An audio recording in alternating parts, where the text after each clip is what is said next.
Fuentes. So all three of our children, their middle name is Fuentes.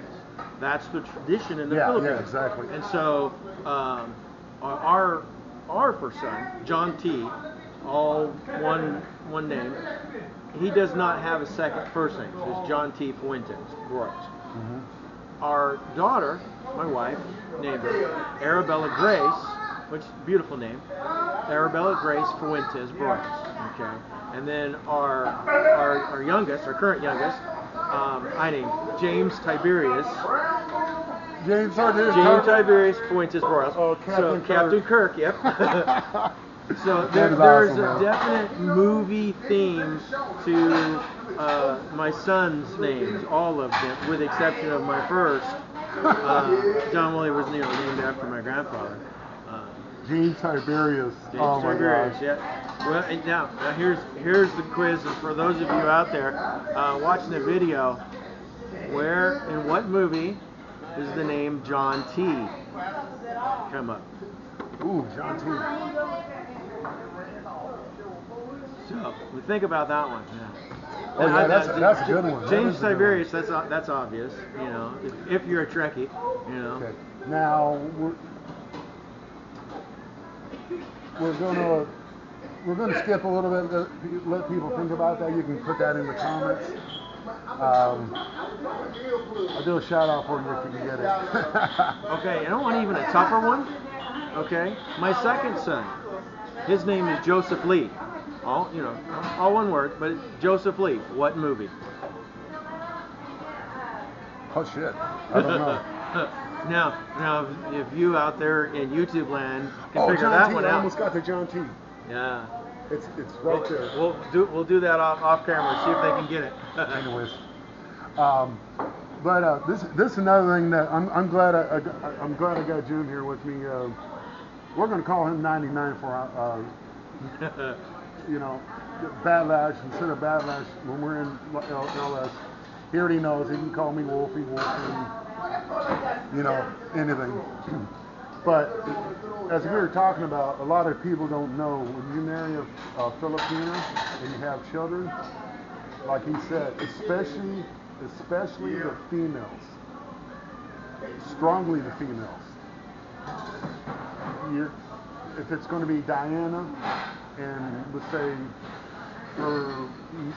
your wife's mother's maiden name, her married name, but okay, like my wife, she was Maricel Silva Abrazado. So what she did is her middle name is her mother's maiden name. Correct. Yeah. I'm trying to say this without confusing. Now her last name is her father's last name. Mm-hmm. Now I'm not sure if it goes for the boys because in my wife's family. And make it even more confusing is when like my wife. Yeah. Her name Belia Franca Astacio Fuentes. Okay. Before we got married, her middle name was her mother's maiden name. Okay. But when she got married, she dropped the Astacio and picked up the Fuentes, so it changes. It's part of the Spanish influence. Okay, so when I marry when we get officially married on paper, hers would be Maricel Abrazado Rogers? Or would it be Silva? You have to ask your wife on that one. I'm going to have to ask her. And I'm sure at different islands, you know what I mean? Because the Philippines is over 7,000 islands, and so I don't want to speak for, all of them, Negros, because I've not been there. My experience is all up northern, on Luzon, mostly in the Bulacan area, and obviously dealing with my wife and her family, and the traditions there. So. Well, it shouldn't really be too confusing because here in the United States, everybody knows when you get married, your wife inherits your name, and like my wife was Betty, Aline, Jenny. The traditions are Spence Rogers. Yeah, the traditions are definitely different here in the States, generally speaking. Okay, you get a first name, a middle name, and a last name when you're born, right? Yeah. Okay. So in the Philippines, you get 2 first names. Your middle name is, your mother's maiden name, and then your last name. So that's part of the Spanish influence. Now, obviously, with my older kids, I didn't do that because they were born here in the States, not with that tradition. But I definitely, that was my wife explained it to me, and it's like, okay, I'm not gonna argue.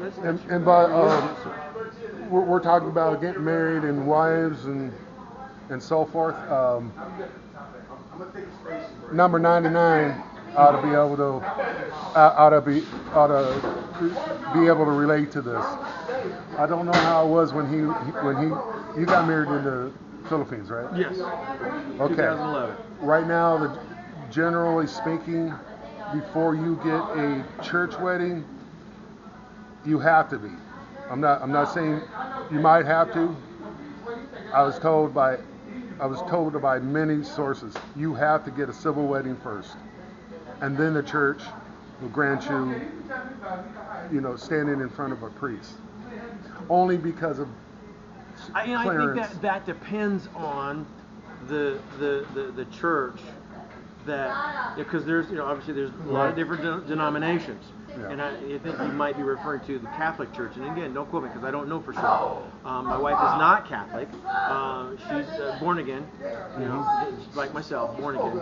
And so, the traditions are different within different denominations of the church. But I think it's a general rule now because not Beth, but what's her name? Beth's sister? No, niece from Foreigner in the Philippines. You know who I'm talking about? Terrence and Beth. Yeah, Terrence and Beth, and then Pastor Tenio, his daughter. She has a channel also, and she got married to not Brian. Oh God, Mike. Oh shit. If I'm wrong, but anyways, when they got married, they had to do a civil wedding first, and then they had to, then I think it was a 30 to 90 day waiting period, and then they got a actual church wedding with ceremony and all that. Married by a pastor, and they're Foursquare. Yeah. Foursquare. Like I said, there's lots of different denominations out there. So. Catholic, Christian, pretty much, you're going to probably run into that. And it depends on what island you're on too. Yeah, it's mainly because you're a foreigner. Filipinos don't have to go through all that. Only because you're the foreigner, whatever country you're from, it doesn't matter. Because you're the foreigner, you got to go to civil because the court's got to the government or the barangay captain, the judge, all kinds of paperwork. They got to recognize you as okay. Well, yeah. And you go through. You got to go like Jim was telling me earlier. You got to go do a seminar. Yeah, there was an actual class. Yeah, class that we had to attend, and if memory serves correctly, it was at least a half day. It might have been even a full day. But my wife and I both had to attend. Yeah. And it was a requirement. And that's on top of Cinemar. That's on top of barangay. Yeah, if you're planning on getting married, it takes a long time. Not only do you have paperwork and stuff you got to fill out, there's a waiting period, there's classes, that you have to take. And so you're not going to get it all done in 1 3-week visa. That ain't going to happen, literally, because you physically can't do it because of the waiting period. So at least that when we got married, that's how it was. And that's how it might work out with us. I'm going for 2 months, so that'll be plenty of time to get it done. As long as you get on it right away, and if it's not a holiday season when they're closed, you know what I mean, that kind of thing. And there's lots of holidays in the Philippines. Yeah. It's going to be November, December, and January. So Right. So yeah. there's going to be a lot of holidays there. So you'll be cutting it close with 2 months. Yeah.